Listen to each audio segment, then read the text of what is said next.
दोस्तों के बीच अपनी पहचान बनाने के दबाव में बुरी संगति में फंसते जा रहे युवक ने जब चुना अच्छाई का रास्ता तो उसे समझ आया कि अच्छी संगति में ही है सफलता का रहस्य।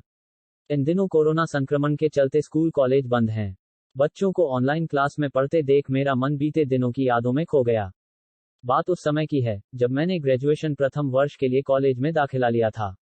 हर विद्यार्थी की तरह मैं भी बहुत उत्साहित था। फिल्मों और टीवी में कॉलेज के माहौल को देखकर मैं बेहद खुश था कि अब स्कूल के अनुशासन से दूर स्वतंत्र माहौल में कदम रखने को मिलेगा। पहले दिन जब मैं कॉलेज पहुंचा तो खुद को किसी फिल्म स्टार से कम नहीं समझ रहा था। कुछ ही दिनों में हमारा 10-12 दोस्तों का ग्रुप बन गया। हम रोज नई नई जगहों पर जाते थे। मैं कुछ न कुछ ऐसा करता ताकि मेरे दोस्त मुझे खास अहमियत दें।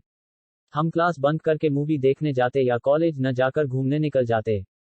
ये सब करते हुए मुझे डर तो सताता था, मगर यह भी सोचता था कि अगर मैं ये सब नहीं करूंगा तो मेरे दोस्त मुझे अकेला छोड़ देंगे। चूंकि स्कूली दिनों में पढ़ाई में अव्वल था सो यही सोचता रहता कि परीक्षाओं तक मैं सब कवर कर लूंगा।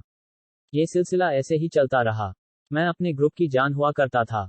पार्टी हो या कहीं घूमने जाना हो, मेरे बिना कोई प्लान नहीं बनता था। मैं ये सब बहुत पसंद कर रहा था, क्योंकि मैं ऐसा ही जीवन जीना चाहता था। एक बार हम दोस्तों ने फिल्म देखने का प्लान बनाया। फिल्म देखने के बाद हम सभी पास के ढाबे में खाने के लिए गए और ऑर्डर देने लगे। हंसी मजाक के बीच हमारे एक दोस्त ने सिगरेट का एक कश लगाया और बोला, ये हमारी दोस्ती के नाम। इतना कहकर सिगरेट दूसरे दोस्त की तरफ बढ़ा दी। मेरा वह दोस्त कतई सहज नहीं दिख रहा था, पर एक दो दोस्त उससे दोस्ती के नाम पर धूमपान करने की जिद करने लगे। सबकी जिद और दबाव में उसने एक कश मारा और सिगरेट दूसरे दोस्त की तरफ बढ़ा दी। इस तरह वह सिगरेट एक से दूसरे और दूसरे से तीसरे के पास जा रही थी।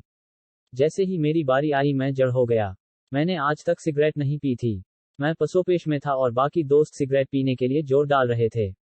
मेरे हाथ तो जैसे जम से गए थे। मैंने धीमी आवाज में कहा, मैंने कभी सिगरेट नहीं पी। ये सुनकर कुछ दोस्त बोले, हमने भी नहीं पी, पर ये हमारी दोस्ती के नाम है और जैसे हमने पी है वैसे ही तुम्हें भी पीनी पड़ेगी। मैंने हिम्मत करके न में सिर हिला दिया। अब तो जैसे उन्हें मेरे इस उत्तर की उम्मीद ही नहीं थी। उनमें से एक बोला, ठीक है, अब या तो तू सिगरेट पी या हमारी दोस्ती छोड़ दे। ये सुनते ही मेरे पैरों तले जमीन खिसक गई।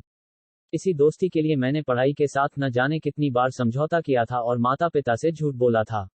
ये लोग इतनी जरा सी बात पर दोस्ती तोड़ने की बात कर रहे हैं। मैंने उन लोगों की तरफ देखा। सभी की नजरें मुझे तौल रही थीं। मैं इनकार करते हुए वहां से लौट आया। रास्ते भर मुझे अब तक की गई गलतियों का बोध हो रहा था। मुझे समझ आ गया था कि दोस्तों के बीच झूठी शान बनाने के चक्कर में मैं कितनी बड़ी भूल करता जा रहा था। मैंने पहले ही इतनी गलतियां न की होती तो शायद बात यहां तक नहीं पहुंचती। अब मेरे अंदर एक अजीब सी शांति थी। मन में कोई उथल पुथल नहीं थी। मुझे किसी को प्रभावित करने की जरूरत नहीं थी और न ही किसी से स्वीकार्यता पाने का दबाव। संस्कार और कौर्य को लेकर पापा की समझाई बातें अब अहम जान पड़ रही थीं। उनका नजरिया अब समझ आ रहा था। वक्त रहते मैंने पढ़ाई पर फोकस करना शुरू कर दिया और कक्षा के अच्छे विद्यार्थियों के साथ मेरी दोस्ती भी हो गई।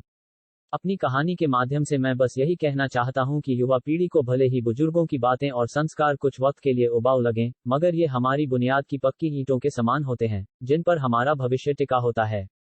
अगर आप अपने उद्देश्य को लेकर स्पष्ट हैं तो कोई आपको बुरी संगति में घसीट नहीं सकता। दोस्त ऐसे बनाएं जो आपको भविष्य में उत्थान की ओर ले जाएं, न कि अफसोस की गर्त में घसीटें, क्योंकि ऐसे लोग आपके दोस्तों की श्रेणी में नहीं आते।